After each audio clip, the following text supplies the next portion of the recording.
Slick back. No, no, slick back. That's what I said. Slick back. No, nigga, I'm a pimp named Slick back. Pimp named Slick back. Pimp named Slick back. Nigga, are you deaf? I'm a pimp named Slick. Assalamualaikum warahmatullahi wabarakatuh. Saya Muhammad Irfan, kelas 12 MIPA 2 dari kelompok 1. Di video ini, saya akan melakukan presentasi mengenai percobaan yang telah saya lakukan, yaitu percobaan Ørsted. Hans Christian Ørsted, seorang ahli berkebangsaan Denmark, pertama kali mengadakan penelitian untuk menentukan adanya medan magnet di sekitar kawat berarus listrik. Kegiatan yang dilakukan dalam penelitian tersebut adalah sebagai berikut. 1.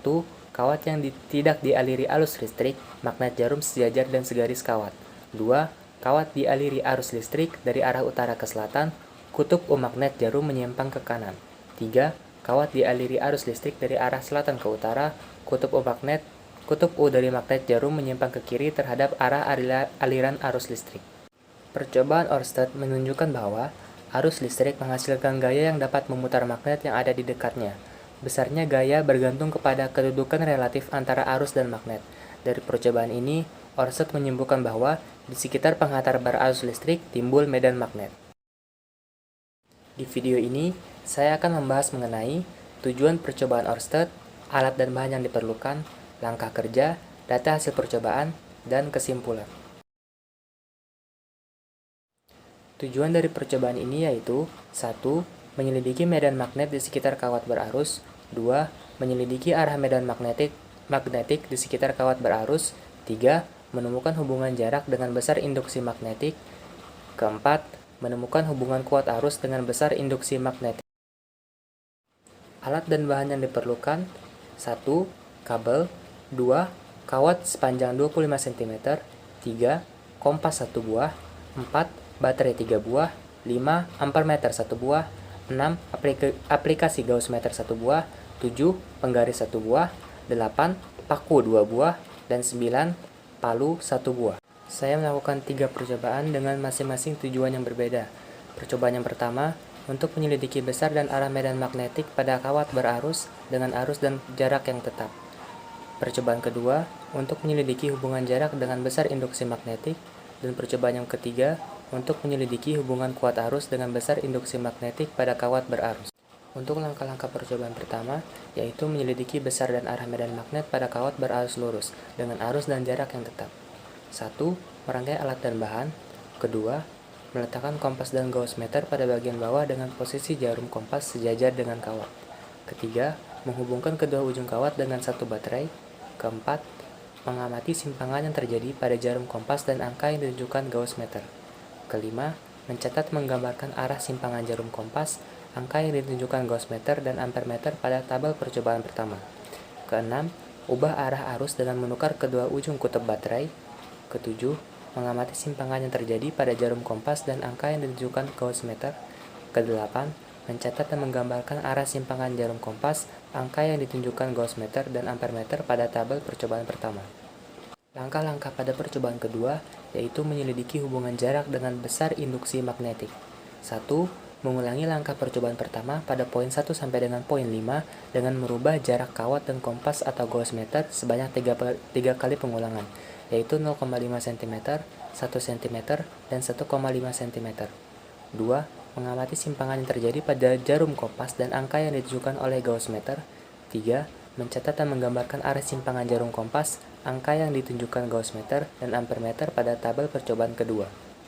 Langkah-langkah pada percobaan ketiga, yaitu menyelidiki hubungan kuat arus dengan besar induksi magnetik pada kawat berarus listrik. 1.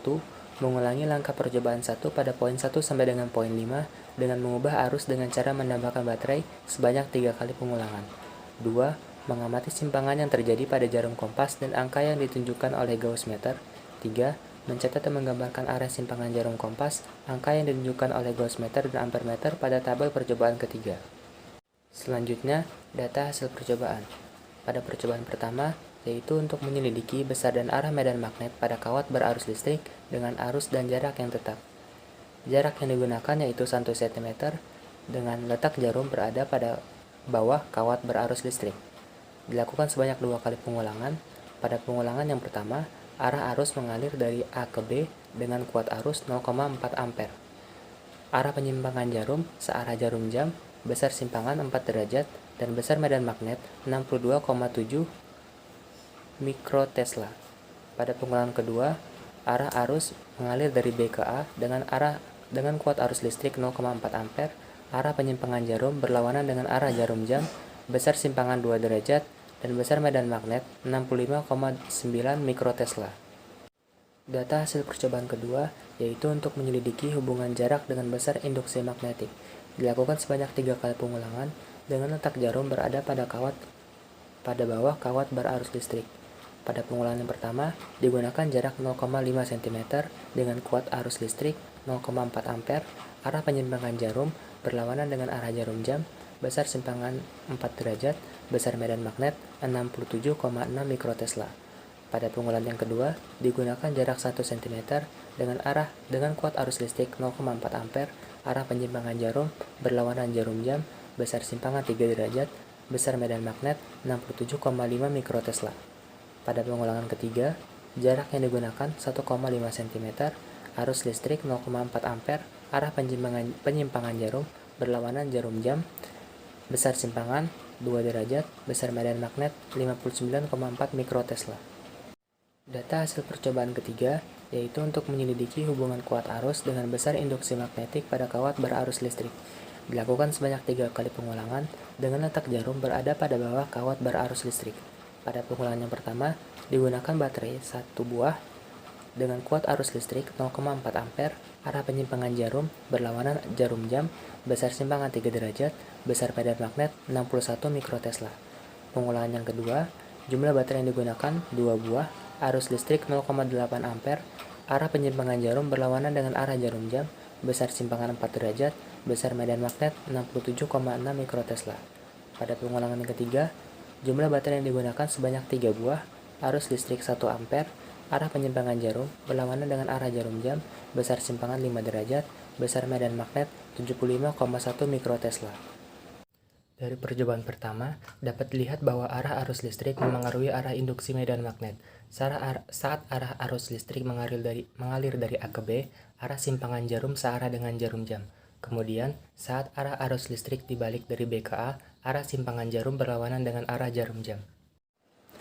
Dari percobaan kedua, terlihat bahwa jarak kawat terhadap kompas dan gauss meter memengaruhi besar induksi magnetik. Ketika jaraknya semakin jauh, besar simpangan dan besar medan magnetnya semakin kecil atau lemah. Begitupun sebaliknya, ketika jaraknya dekat, maka besar simpangan dan besar medan magnetnya semakin besar atau semakin kuat. Dari percobaan ketiga, terlihat bahwa kuat arus memengaruhi besar medan magnet. Saat jumlah baterainya semakin banyak, kuat arusnya juga semakin besar. Semakin besar kuat arusnya, terlihat bahwa medan magnetnya juga semakin besar atau semakin kuat. Berdasarkan percobaan yang telah dilakukan, maka didapat kesimpulan sebagai berikut. 1. Arah arus listrik memengaruhi arah medan magnet. 2. Jarak kawat terhadap kompas dan gauss meter memengaruhi besar dan arah induksi magnetik. 3. Kuat arus memengaruhi besar induksi magnetik. Berikut ini merupakan dokumentasi dari percobaan yang telah dilakukan oleh kelompok kami. 100, kamu berapa tuh? Di antara 100 dengan 150 berapa? Sama aja. Hah? Nggak ada, disita. Ada 3 tabel. Iya.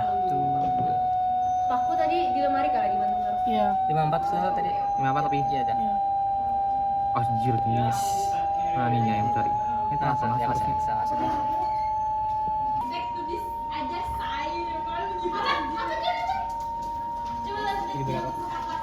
Jadi berapa? Pi? 58. 58.